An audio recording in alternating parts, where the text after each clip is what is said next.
আমরা সবাই অবগত আছি, গতকাল বিশেষ করে চরিলাম বিধানসভার অন্তর্গত আমাদের যে সুতারমুড়া বাজারে এক বাজার সভা ছিল, সেখানে হঠাৎ করে এসেই যে প্রামতার কিছু কর্মীরা এসে আমাদের সভাকে বানচাল করার চেষ্টা করে এবং বিভিন্ন টেয়ার টেবিল এবং কিছু আমাদের কার্যকর্তার বাড়িতেও তারা হামলা করেন।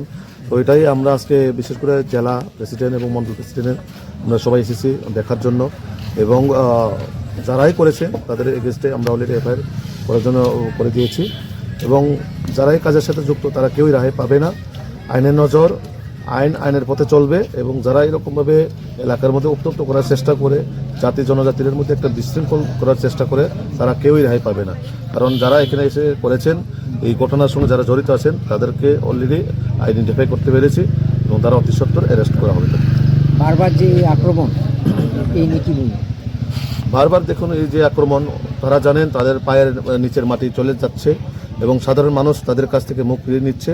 মানুষ একটাই এখন মোদি মানিক সাহাজির সরকারকে বিশ্বাস করে, ভারতীয় জনতা পার্টি সরকারকে বিশ্বাস করে, যে ডেভেলপমেন্ট করবে তার লগেই তো মানুষ থাকবে।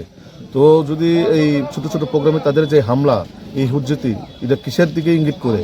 কারণ একটাই ইঙ্গিত যে তাদের পায়ের মাটি নিচে পায়ের মাটিতে ঝরে যাচ্ছে, এবং আগামী দিন যে বিজেপি সরকার হবে সেটা তারাও নিজেও বুঝে গেছে। তো এইভাবে কতদিন গুন্ডাগিরি করে মানুষকে হামলা হুজ্জতি করে মানুষের পার্টির মিছিল মিটিংকে ভাঙচুর করে কতদিন তারা টিকে থাকবে?